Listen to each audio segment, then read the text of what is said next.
ko si Malo, nito ang aking kwento. Makulimlim ang panahon, nakaupo malapit sa bintana, nakatingin sa malayo, nakatunghay ang mga mata sa paligid, nakatanaw sa mga berdeng damuhan. Mga punong nagtataasan, mga ibong nagliliparan, mga dahong tinatangay ng hangin. Palayo kung saan, malamig na panahon aking naramdaman, humaplos sa aking katawan, may biglang gumuhit sa aking isipan.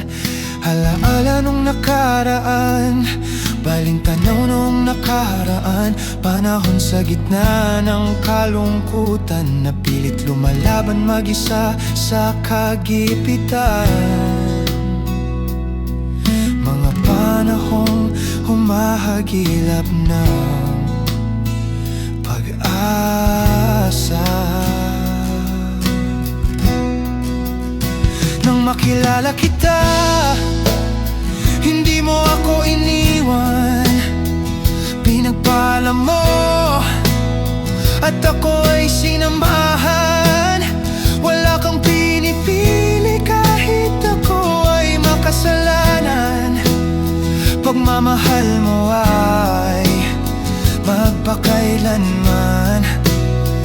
Pinatawad mo aking mga kasalanan, nilinis mo ng iyong dugo at buhay mo ang inilaan. Napakabuti mo, O Diyos, ikaw lamang, ikaw lamang.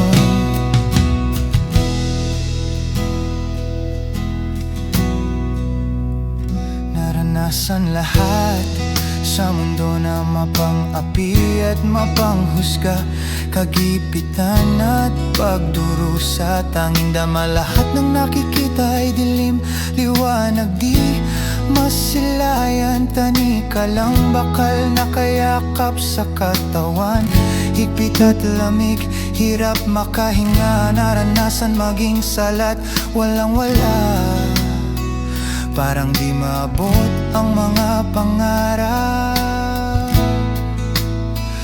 Pero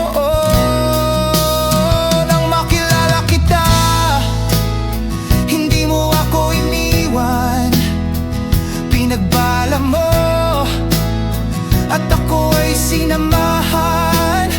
Wala kang pinipili kahit ako ay makasalanan, pagmamahal mo ay magpakailanman. Pinatawad mo aking mga kasalanan, nilinis mo ng iyong dugo at buhay mo ang inilaan. Napakabuti mo, O Diyos, ikaw lamang, ikaw lamang. Nang makilala kita, hindi mo ako iniwan, pinagpaalam mo at ako ay sinamahan. Wala kang pinipili kahit ako ay makasalanan, pagmamahal mo ay magpakailanman. Pinatawad mo